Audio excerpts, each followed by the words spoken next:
আসসালামু আলাইকুম রহমতুল্লাহ। বিসমিল্লাহির রহমানির রহিম। নাহমাদুহু ওয়া নুসাল্লি আলা রাসূলিল কারীম, আম্মা বা'দ। বিসমিল্লাহির রহমানির রহিম। ইন্না ফাতাহনা লাকা ফাতহাম মুবিনা। সাদাকাল্লাহুল আযীম। আজকে 5 আগস্ট 2026, 21শে সফর 1447 হিজরি।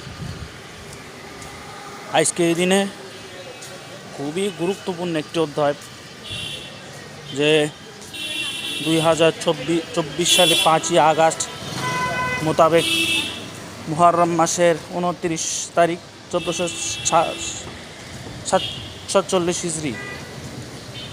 ওই দিনে দুপুর 2:30 থেকে হাসিনা নামক যে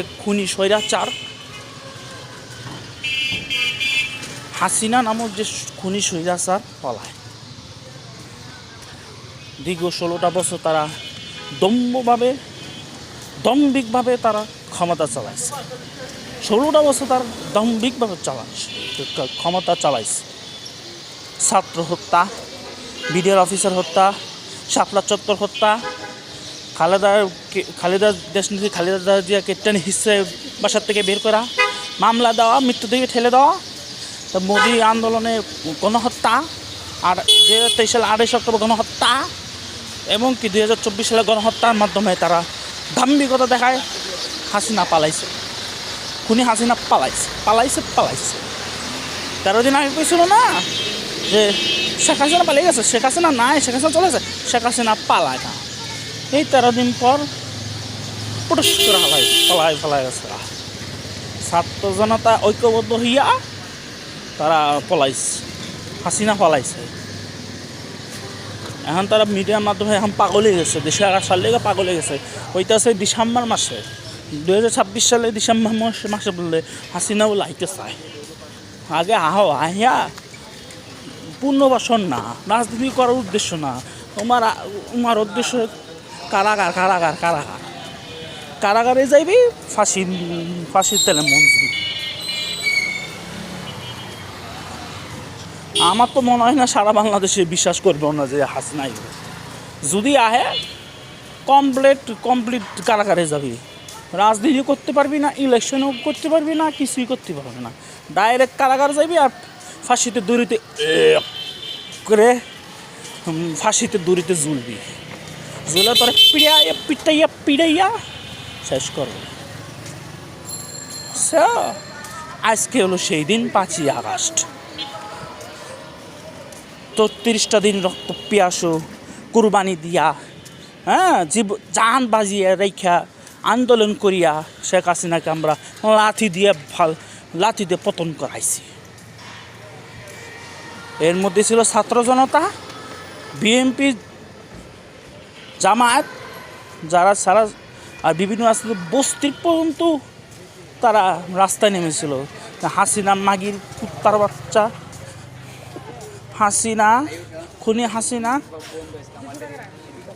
মসনদ বসতে চাইছিল, শেষ পর্যন্ত বল প্রয়োগ করতে চাইছিল হাসিনা মাগি বাচ্চা।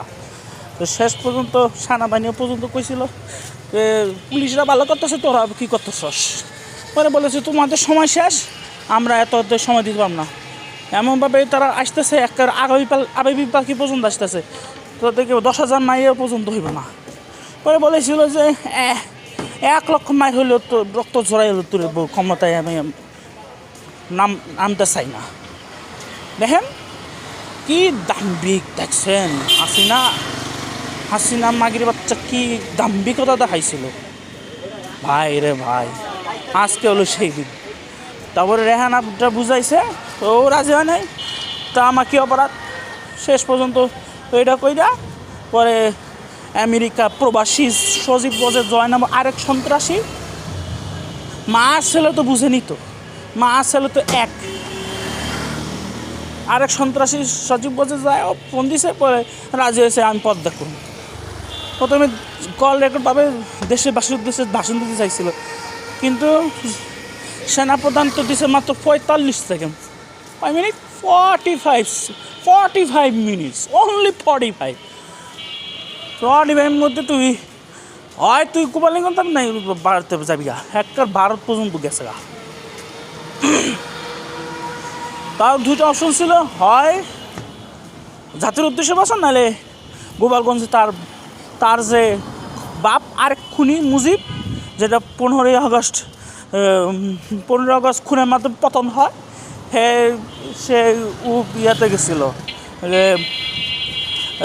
গোপালগঞ্জে জিয়ার করে তারপর যাইব। কিন্তু মাত্র কয় মিনিট, 45 মিনিট, 45 মিনিট সময় দিছে, ব্যাস দুপুর 2টা-2:30টার দিকে হাসিনা পলাইছে। আজকে হলো সেই দিন। আল্লাহ রাব্বুল আলামিন তাদের বেশ নসিব করুন, যারা জানবাজি রেখে হাসিনা তাড়ানোর জন্য শহীদ হয়েছে, আর যারা আহত হয়েছে তাদের জন্য সুস্থতা কামনা করে দোয়া করি। আল্লাহ পাক যেন আগের মতো জীবন দান করে। আর যারা শহীদ হয়েছে, আল্লাহ পাক তাকে শহীদ হিসেবে কবুল করুন, জান্নাতুল ফেরদৌস দান করুন, আমিন। এইটুকু কথা দিলাম। সবাই ভালো থাকেন। বিজয় দিবসের শুভেচ্ছা। আসসালামু আলাইকুম ওয়া রাহমাতুল্লাহি ওয়া বারাকাতুহু।